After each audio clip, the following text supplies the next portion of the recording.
Subject है हमारा electrical circuits, ठीक है। उसमें हम यूनिट 4 देख रहे हैं। टॉपिक कंटिन्यू करते हैं हमारा energy source. Independent energy source, it is further divided into two types, okay? Voltage source and current source. Voltage source is again divided into ideal voltage source and practical voltage source, and current source is also divided into two types, that is ideal current source and practical current source. Let's see ideal voltage source. The voltage source is assumed to deliver energy with a specified terminal voltage which is independent of amount of current supplied to it. These sources can be further classified as ideal voltage source or practical voltage source. First, ideal voltage source. A voltage source whose terminal voltage always remains constant for all values of output current is known as ideal voltage source. It has zero internal resistance and generally represented by positive and negative polarity, okay, which is shown in figure A. V is the constant terminal voltage. In practical voltage source, it is impossible to have a voltage source without any internal resistance. Okay? जैसे कि हमने A में देखा. Next है practical voltage source. In almost all practical voltage sources, that is example is cells, DC generators, etc., the terminal voltage falls with the increase in output current due to voltage drop caused by their terminal resistance. A practical voltage source can therefore be considered as equivalent to ideal voltage source, having constant voltage applied to open circuit voltage of the practical voltage source V0 in series with the resistance equal to the internal resistance, that is RS, of the practical voltage source. तो हमने ideal voltage source की भी diagram देखी है और practical voltage source की भी हमने डायग्राम देखी है, ठीक है। नेक्स्ट हम उसका ग्राफ देखते हैं। जैसे कि आप देख सकते हो, आइडियल वोल्टेज सोर्स क्या है कि वो कांस्टेंट है आउटपुट करंट के साथ, लेकिन प्रैक्टिकली वैसा पॉसिबल है क्या? नहीं। प्रैक्टिकली जैसे जैसे आप करंट इंक्रीज करोगे, वोल्टेज सोर्स कुछ ना कुछ ड्रॉप होते जाएगा, ठीक है। ये जो हम देख रहे हैं यहाँ पे डायग्राम, वो है VI characteristics, okay. Next, independent current source. The current source is assumed to deliver energy with a specified amount of current through its terminal. These sources can be further classified as ideal current source and practical current source. First, ideal current source.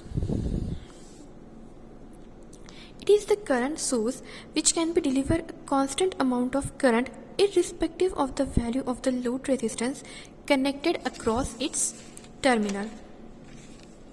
ठीक है, जैसे कि आप देख सकते हो ideal current source और practical current source.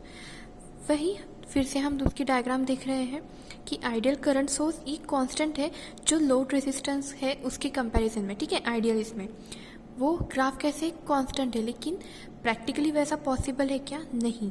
जैसे जैसे आपका लोड रेजिस्टेंस बढ़ता है, करंट भी आपका डिक्रीज होता ही है, ठीक है। Now let's see source transformation. A practical voltage source can always be replaced by its equivalent practical current source and vice versa. मतलब क्या? हम प्रैक्टिकल वोल्टेज सोर्स को उसके इक्विवेलेंट प्रैक्टिकल करंट सोर्स के साथ हम कर सकते हैं कन्वर्ट, और वैसे ही वाइस वर्सा मतलब क्या? जो प्रैक्टिकल करंट सोर्स है उसे हम रिप्लेस कर सकते हैं प्रैक्टिकल वोल्टेज सोर्स के साथ. Two sources are said to be equivalent if they supply equal load current with the same load resistance connected across its terminals. Many times, conversion of one source into another becomes essential to facilitate the network analysis. Okay? यहाँ पे है वो figure A and B, ठीक है। From figure A and B shows respectively the constant voltage source and constant current source with their associated internal resistance, each feeding the load resistance RL. Then the voltage source, the current load is IT equals to V0 upon RSE plus RL. इसे हम equation number 1 देंगे, ठीक है। जैसे कि आप देख सकते हो यहाँ पे सोर्स कन्वर्जन के लिए सबसे पहले हमने आइडियल वोल्टेज सोर्स और प्रैक्टिकल वोल्टेज सोर्स और प्रैक्टिकल करंट सोर्स दिखा है यहाँ पे। ठीक है, आप देख सकते हो यहाँ पे V0 है, RSE, और यहाँ पे है RL, और यहाँ पे क्या है I, RSH और RL। ये है RSE क्योंकि ये सीरीज में है, RSH क्योंकि ये पैरेलल में है। ठीक है, और जैसे जहाँ पे वोल्टेज सोर्स होता है उसमें RSE मतलब रेजिस्टेंस हमेशा सीरीज में होता है, और जब हम उसे करंट सोर्स में करते हैं तो करंट सोर्स के साथ हमेशा रेजिस्टेंस पैरेलल में ही होता है। ओके, तो हमने सबसे पहले ये इक्वेशन देखा, IT equals to V0 upon RSE plus RL, equation 1 हो गया ये। And with the current source, मतलब ये हमने वोल्टेज सोर्स के साथ देखा, अब करंट सोर्स के साथ देखते हैं। The load current is and with the current source the load current is IT equals to RSH upon RSH plus RL into I। इसे हम देते हैं equation number 2। Okay,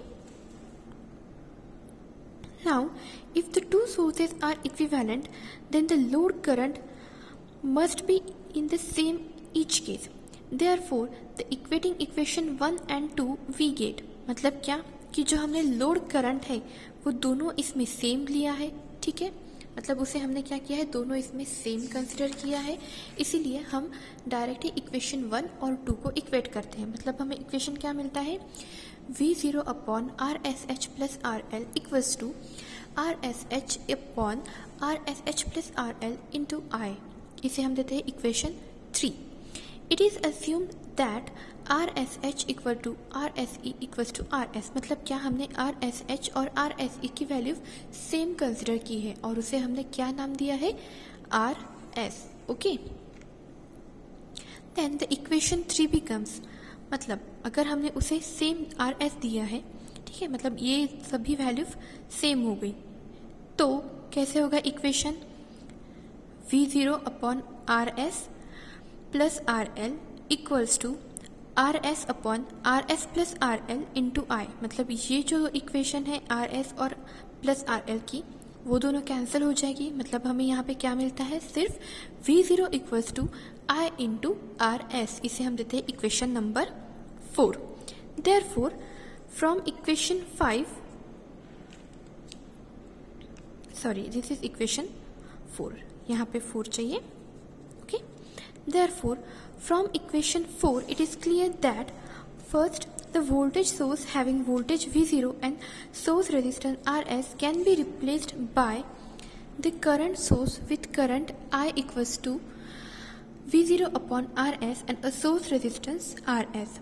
Second, the current source with current I and a source resistance RS can be replaced by a voltage source with voltage V0 equals to I into RS and a source resistance RS। Okay.